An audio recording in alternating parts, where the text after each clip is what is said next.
Il Lions domani organizza la passeggiata nella valle, ricordiamo che era stata rinviata per motivi di allerta meteo, quindi ora un ulteriore appello è domani pomeriggio. Sì, grazie direttore per questa altra possibilità che ci date per ricordare al territorio, all'Agrigento, alla provincia di questo atteso evento che grazie alla sensibilità di 50 associazioni prestigiosissime nel territorio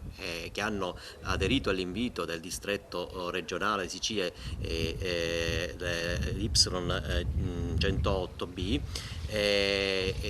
presieduto dal governatore Angelo Collura, che ringrazio per la fiducia accordatami nel delegarmi per gestire questo evento. Ricordo che domani si svolgerà questo evento e ci sarà, come avevamo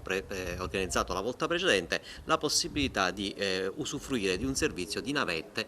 da piazzale Ugo La Malfa a Giunone, quindi già dalle 16, grazie all'interessamento del comune e con la tua, ci sarà la possibilità, pagando ovviamente il biglietto ordinario, di poter con continuità fruire del servizio che consentirà di snellire il traffico, di evitare di intasare il parcheggio che c'è accanto a Giunone, che ricordiamo è giornata di accesso gratuito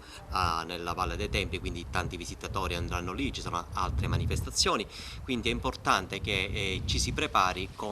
adeguatamente, evitando di prendere la macchina e parcheggiare utilizzando appunto questo servizio navetta. Ricordiamo un'altra volta che è bene non portare zainetti, perché Coop Culture, che assieme a noi gestirà il desk di accoglienza in parallelo a quello della biglietteria di Giunone, ci ha suggerito di non portare zainetti per evitare proprio di appesantire il controllo della sicurezza. Faremo sostanzialmente un controllo veloce, daremo degli adesivi di riconoscimento e ciò ci consentirà poi a tutti a chiusura dell'evento, dopo i saluti dei 50 presidenti delle associazioni, di poter godere anche di un piccolissimo rinfresco a cura di Slow Food offerto da tutte le associazioni con il loro contributo che hanno dato, e di godere di questo momento di particolare suggestione, di vivere la valle che ogni agrigentino sente proprio in un momento di particolare interesse, che è quello al tramonto, e di viverlo soprattutto nella empatia,